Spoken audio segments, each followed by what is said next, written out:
За сайн байцгаана уу, Амина байна. Япон хүний төсөөлөхөөр зарчимч, ажил хэрэгч, цэвэрхэн, арчаатай, эсвэл урт насалдаг гэдэг төр зураг бүх хүнд ер нь буудаг баг. Тэгээд би ч гэсэн Япон руу нүүхээс өмнө тэгж боддог байсан. Тэгээд тэндээ их сургуультай 3 жил амьдрахдаа Япон хүмүүсийн амьдралын хэв маяг, жижиг дадлыг айгүй ажигласаар агаад, тэр орчинд нь байсаар агаад өөрөө нэг мэдсэн тэрнээс нь зөндөө зүйлс суралцсан байсан. Ерөнхийдөө хооллолт, гоо сайхан, эрүүл мэнд, нийгмийн нэг хэсэг болох соёл гэх мэт иймэрхүү зүйлсээс нь яг хэрэгтэй гэсэн 10-ыг нь сонгоод таадтай өнөөдөр хуваалцъя гэж бодсон. Тэгээд мэдээж энэ нь Япон хүн болгон яг адилхан гэсэн үг биш. Би өөрийнхөө туршлагаас, өөрийнхөө амьдарч исэн орчин, харилцаж исэн Япон хүмүүсээсээ ер нь бол нэг юм түгээд авсан тиймэрхүү юмнууд гэсэн үг. Тэгээд та давхын аваад гээхин гээгээд үзээрэй. За нэгт бол хүнд төвөг болохгүй байх соёл. За энэ бол яг Японд адилхан сурж исэн одоо оюутан найзуудын маань хувьд ч гэсэн айгүй тийм түгээмэл одоо суудсан байдаг зан чанар. Нийгмийн нэг хэсэг болоод явхад яг юм бусдад төвөг болох, хүндлэхгүй байх зан чанарууд айгүй бүдүүлэг байдаг. За жишээ нь энэ нь Японы нийгэмд яаж илэрдэг байсан бэ гэхээр олон нийтийн газар, нийтийн тээвэрт зорчиж явах үедээ ч юм уу маш чангаар ярьж болохгүй, уцаар ингэж юу н ярихад бас жоохон бүдүүлэг талдаа. Хог хайж үлдээхгүй байх, хүний эд зүйлсд хүрэхгүй байх, очир дараалал үүсцэн бахад урдуур нь ингэж орохгүй байх, тийм бусдын орон зайг хүндлэх гэдэг ийм энгийн ойлголтууд, энгийн одоо дадлууд байдаг. Тийм хаалттай, өөрийгөө ингэж дарж байгаа юм шиг хэрнээ зүгээр л над руу хин нэгэн бас ингүүл жоохон онцгүй дээ. Эн чинь бас зөвхөн миний амьдардаг орчин, миний орон зай биш дээ гэдгийг ойлгох тийм айгүй энгийн чадвар юм шиг санагддаг. За хоёрт бол өдөр тутмын хөдөлгөөнөө хийхэд айгүй амар тийм орчин байсан. Тэгээ Японд байхаар л өсөөгүй 10,000-аас 20,000 тийм алхалт хийцэн байдаг. Тэгээ сургууль руугаа алхана, train station руугаа алхана, цагийн ажил руугаа алхана гэл ер нь ингээд нэг тийм алхахад айгүй ээлтэй газар. Тийм шатаар өгсөн шүү дээ. Тэр үед ингээд 70-80-тай эмээ өвгөнөр ч гэсэн яг зэрэгцэл яг адилхан ирч хүчтэйгээр ингээд дээшээгаа шатаар ингээд гарч марж идэг. Айгүй тийм хүн болгоно нэг тийм эрүүл юм шиг тийм ер нь за хүн болгоно хайшин. Гэхдээ ер нь дийлэн хүн нь айгүй гоё эрүүл. Нэг 2 жилийн өмнө би аав хоёртойгоо Япон руу яваад тэгээд тэр үед яг ингээд нэг 80 гарантай нэг өвөө такси бариад явж ирсэн. Тэгэхээр одоо Монголд жишээ нь одоо орчноосоо болоод ч юм уу тий одоо амьдралын хэв маягнаасаа болоод ч юм уу ихэнхдээ тийм 70-80-тай эмээ өвөнөр бол тэгж одоо ирч хүчтэйгээр ийш тийшээ явж шатматаар гарч такси максины жолооч хийж нэг тиймэрхүү юм хийж байгаа харагдахгүй шүү дээ.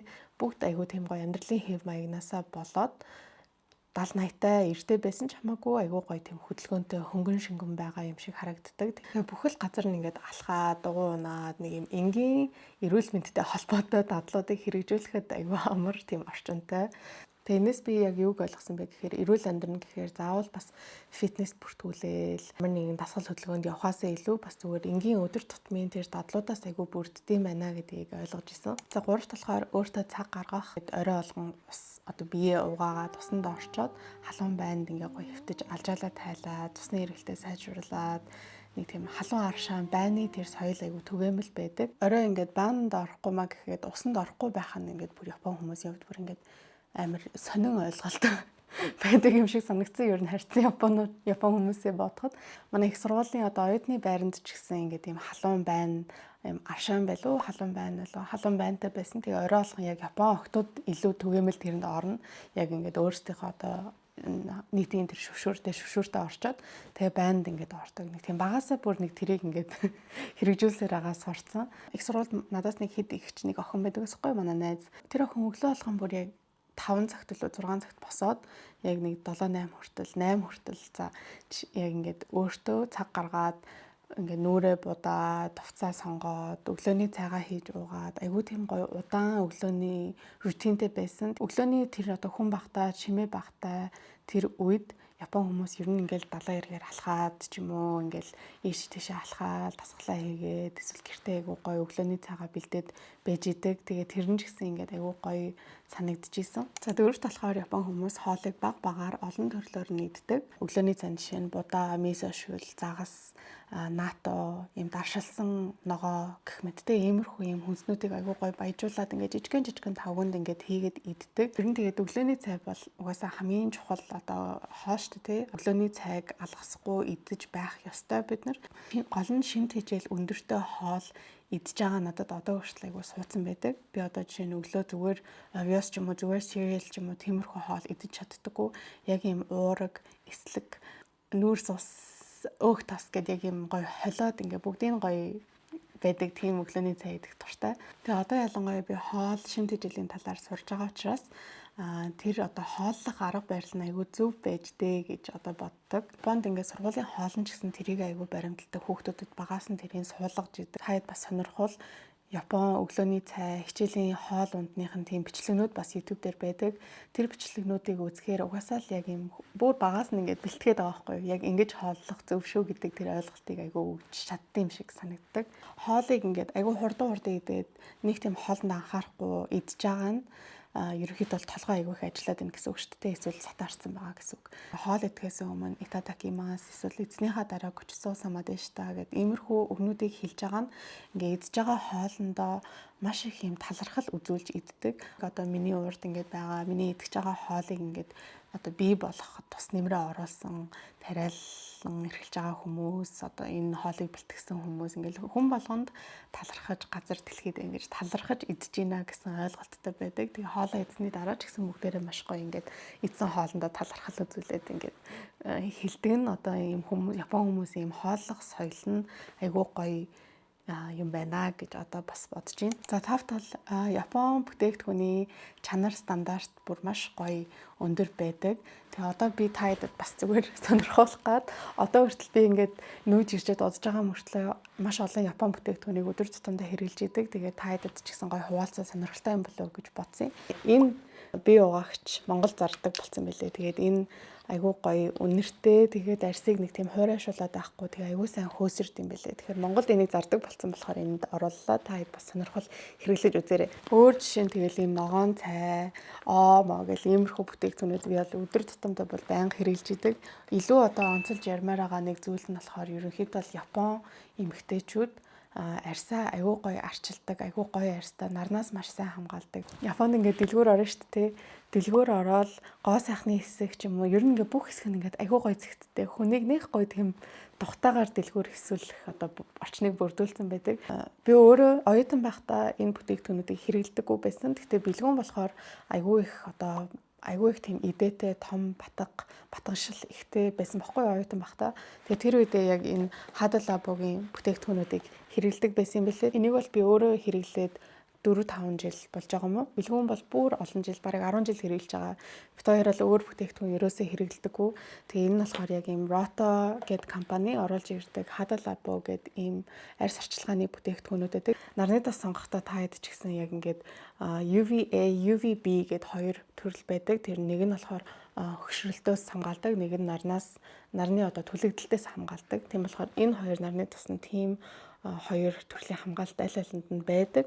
Тэгээ та хэд маш гоё тийм бүтэцтэй, гоё Япон бүтээгдэхүүн сонирхож ивэл энэ хэдийг хэрэглээд үзээрэй. Одоо жишээ нь энэ багцын хувьд энэ Gokujun гэдэг багц нь баггүй юу? Бүх төрлийн нас, бүх төрлийн арьсанд айгүй гоё тохирдог багц. Япон одоо бүтээгдэхүүний хөгжүүлэлт, бүтээгдэхүүний технологи, одоо шинжлэх ухаан дээр суурилж хийгдсэн нь айгүй мэдэгддэг. Тийм гоё зөв дарааллаар хүний арьсанд гоё чиг өгж байгаа бүтээгдэхүүнүүд байдаг. Тэгээ та хэд ч гэсэн одоо айгүй тийм гоё энгийн мөртлөө тийм айгүй сайн үйлчлэгээтэй ийм бүтээгдэхүүн бас хайж ивэл ер нь Япон бүтээгдэхүүнүүдийг нэг хараад үзээрэй. Хэрвээ та хэд бас Япон руу очивол эмийн сан дээр нь очиод үзээрэй. Бас яг 2 жил юм аав ээжтэйгээ байхад аавын нүдэн дээр нэг жоохон өвдөг гарах гэдсэн байхгүй. Надад тэгтээ тэр нүдний тусаалга нь байхгүй. Тэгээ тэр нүдний тусаалгыг аав хэрэглээд тийм жоохон эмчилгээний зориулттай жоохон одоо өвдөг гарах гэдэг үед ингэж хэрэгэлдэг. Тэгээд тэр одоо бүтээгдэхүүнийг нэг ганц 2 хоног тусаагаал аавын тэр нүг гарах гэдсэн өвдгөн шууд ингээд алга болж исэн. Тэгэхээр ер нь бол нэг юм та хэд бас очивол эмийн сан дээр нь очиод бас аюу сонирхоод үзээрэй. Одоо нөгөө эмийн бичиггүй авч болдог тэр одоо бүтээгдэхүүнүүдийг бас хараад сонирхоод үзвэл бас гоё яж магадгүй. 6-д болохоор хийж байгаа зүйлээ сайн хийх. Тэгээ Японд ер нь ямар нэгэн зүйлийг хийхдээ жижиг байсан ч хамаагүй сэтгэлээсээ маш тийм нямбаа гүцэтгэлтэйгээр хийдэг.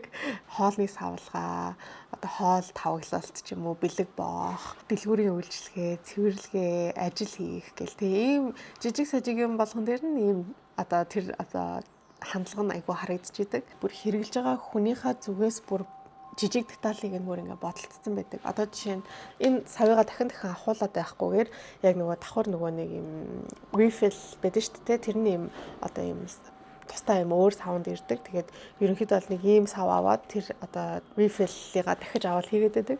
Тэгээд энэний жишээ нь refill-тэй тэр нөгөө нэг одоо баглаа бодлоо яг нэг тийм одоо ингээ онгойлгоо штэ. Онгойлгоод яг энэ руугаа хийхэд яг энэ руугаа ороход тохиромжтойгоор ийм жоохноор одоо гоожж гардаг. Тэгэхээр одоо нэг иймэрхүү жижиг деталь бүрийг айгүй тийм анхаарч бусад хүмүүсийг бодож одоо тиймэрхүү одоо шийдвэрүүдийг одоо гаргадаг юм шиг санагддаг. Одоо бүтээгдэхүүн хөгжүүлэлт талаас ч юм уу те хэрэглэгчийн талаас user experience талаас бүр ингээд айгүй гоё анхаарсан байдаг. За 7-д болохоор удаашрах. Манай сургуульд хүн болгоно нэг алалцдаг нэг хичээл байдаг гэсэн баггүй юу. Тэр нь болохоор tea ceremony буюу Япон одоо уламжлалт цайны ёслол гэх баха. За ер нь бол анхандаа ингээд гадаад оюутнууд бид нар чинь зүгээр л гоё цай найруулаад гоё хичээлийн кредит авах айгүй гоё амархан хичээл гэж бодож одоо тэр хичээлийг авахыг хүсдэг. Би тэгээд айгүй азтайгаар тэр хичээлийг сонгож чадаад тэгээд тэр хичээлийг нэг семестрийн турш бид нар 7 хоногт нэг удаа өглөө болгон ингээд цуглараад одоо цайны соёлд нь одоо суралцдаг байсан. Өрөөрөөгөө орохдоо хүртэл ямар хөлөөрөө орох уу, хідэн алхам хийгээд яаж доошоо суух уу, доошоо яаж өвдөглөж суугаад одоо яаж хаашаа ирэх үү гэл ингээл бүх юм нь аюу гой тооцоололтой байдаг. Одоо үедээ бүр юм яг тийм оршиж хийдэг байсан хичээл маань байсан юм байна. Одоо бодоход ерөөсөө өөр зүйл сатаарахгүй, өөр зүйл бодохгүй, цуцаа оролдохгүй, тэгээ өөр юм хүмүүзэхгүй, яг нөгөө алхалтаа хүртэл ингээд дотроо тоолоод явж байгаа юм чинь. Хийж өгж байгаа хүндээ хүртэл аягүй тийм гоё хүндэтгэлтэй хандаж хийдэм байлээ. Тэгээ цайгаа ингээд хийчээд тэрийг ингээд уух болохоор бөөнөрөө яг ингээд гоё зэрэг он заяа. Тэгээд уухаараа ингээд маш гоё тийм цайгаа бүр мэдрээд хайрлаад ингэж хүндэтгэлтэйгээр уудаг байсан.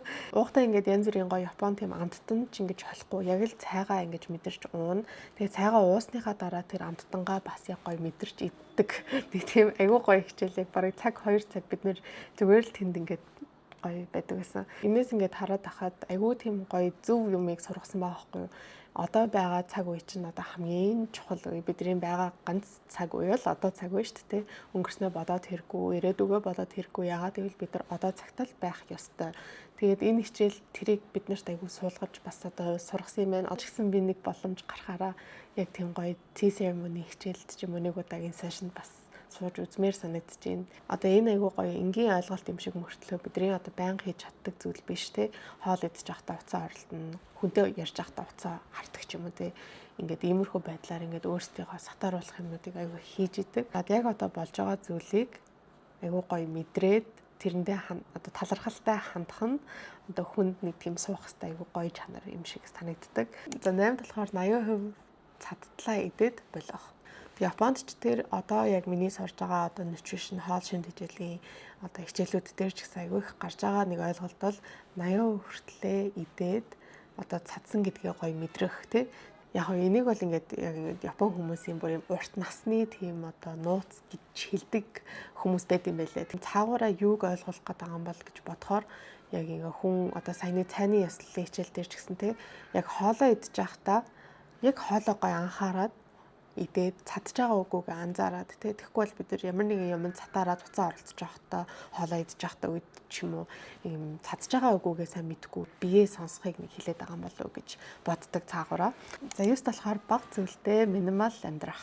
Японд ингээд анх очиход бол нэг юм нэг үл хоёр чимдаантай ингээд жижигхэн өрөөрөөгөө ороод амьдрал эхэлж байгаа шүү дээ том хүний амьдрал маань. Тэр үед ингээд ийм жижигхэн өрөөнд бас юу хэрэгтэй вэ? Хэрэггүй зүйлс байна уу гэдгийг айгүй тийм ойлгоцсон үе маань юм шиг санагддаг. Тэр бүл маань ч гэсэн ер нь айгүй минимал учраас надад тэр чанар айгүй их байсан. Гэхдээ би Японд очиад яг нөгөө ганцаараа бие даагаад тэр оюутны байранд ингээд орохдоо бүх юмыг өөрөө худалдаж одоо авч байгаа шүү дээ. Өрөөндөө хэрэгтэй хэрэггүй зүйлсийг тэгэл тэндээс л яг одоо илүү ихсэн юм байна. Илүү одоо би өөрөө бодож мэддэг болсон юм байна. Яг гэхдээ нөгөө талаараа Японд одоо залуу хүмүүсийн хувьд ялангуяа бас юм бүр айгүй хөглөрсөн бүр маш замбраагүй байдал айгүй төвөмөл байдаг. Гэхдээ минимал хүмүүс бас их байдаг. Тэгээ ер нь янз янз л та. Би одоо хэрэггүй худалдаа авалт ерөөсөө хийдэггүй. Худалдаа авалт хийхдээ за энэ надад үнэхээр хэрэгтэй юу? За энийг авлаа гэхэд энийг хаана гэртээ одоо тавих уу? гэдэг байдлаас нь хүртэл хараад энэ ингээд санхүүгийн сахилга баттай байхад хүртэл ингээд тусалж идэг. Ингээд харангууд манай өөрөө одоо жишээ нь яг иймэрхүү л байгаа.